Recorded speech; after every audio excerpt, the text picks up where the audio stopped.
Hello guys, this is Sam Netio and today we are on Grid Autosports Championship round 2. So without any further ado, let's go right into the qualifying. The qualifying was held at one of my favorite circuits, is Spa-Francorchamps, 7 kilometers long. It's quite difficult to get the perfect lap time over here, so let's see how our drivers do it over here. They're gonna get 3 laps to set the fastest lap. On the out lap, there was a little bit of traffic, but drivers were able to arrange themselves and they have to space out to be in a clear air. If they can help each other by taking the slipstream, but that's not the case over here. There are only 5 races and you have to count for each and every race. As we are on board with GP2 engine, he had a little moment with BNR 34, but afterward it was all clear cut.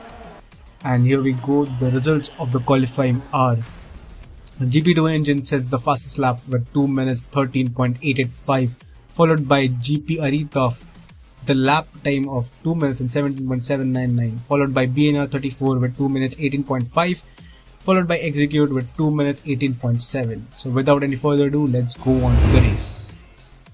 The race is going to be round 2 out of 5. Today we are racing at Autosports Raceway on the oval layout circuit with Formula E cars. Formula E cars are none other than the Indy cars, and when you combine Indy cars with ovals, you're surely going to have some good racing around today. You have to know oval racing is not that easy as it may seem, and also staying in P1 is not going to give any advantage to you. Personally, P2 is my favorite. You have to sit behind the guy in the front, let him do the work, you be in the slipstream, keep the pressure on and wait for the right moment to overtake. Sadly, Salman wasn't able to join the lobby again for this race, so he'll have 0 points for this race as well.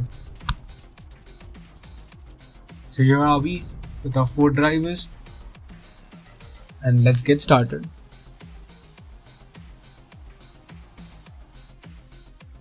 We are on board with GP2 engine. He gets a good exit on start, finish straight. Oh, BNR dropping to P4. Execute makes a quick move on the starting line, overtaking BNR 34. BNR 34 dropping down to P4. Execute on P3. GP Arita on P2 and GP2 engine leading the race. Execute has a look on the inside, but he sits right back. As I said, you have to wait for the right moment to overtake your guy in the front. All the 4 drivers are close and within the slipstream range. Let's see what happens. Execute goes wide, he graces the wall, but he was able to manage his car and he is still in this race. Now that gives a little bit of breathing room to GP Arita. GP Arita now chasing GP2 engine. He's right underneath the slipstream, which is the good circuit. He goes wide, he doesn't have any contact with the wall, but on the back, huge problem for Execute. He spins around the track. Let's see what happens in the replay.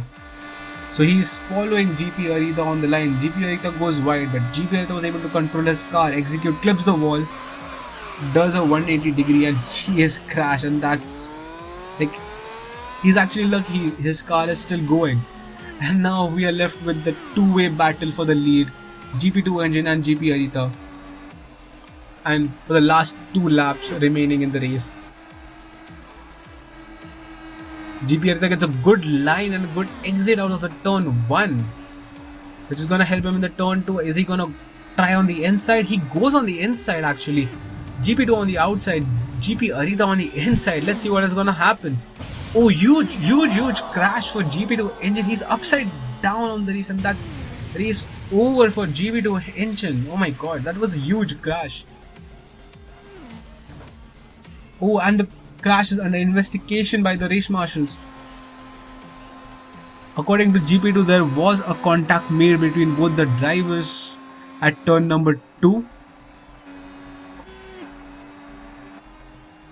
But marshals are having a look at it. No more drama in the race right now. This is the last lap, second last lap, and GP Arita on the last lap of the race. Wow.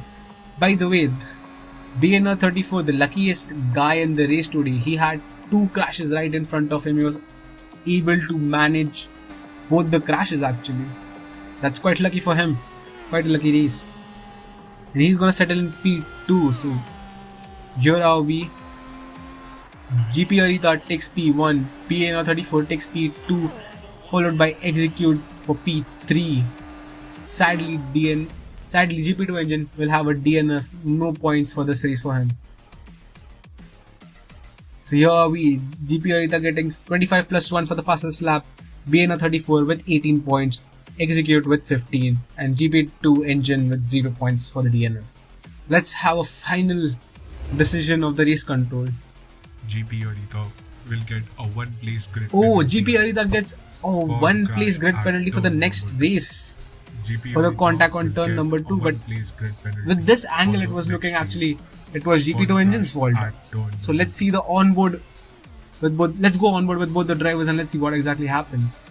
So they're traveling at 350 kilometers per hour and there on the exit there was a contact made between both the drivers, and that is going to give 1 grid place penalty to GP Arita. And these are the final standings of the championship. At the first place we have GP Arita, followed by BNR34, followed by Execute, followed by GP2 Engine with 26 points, Salman taking 2 DNFs and staying at 5th place.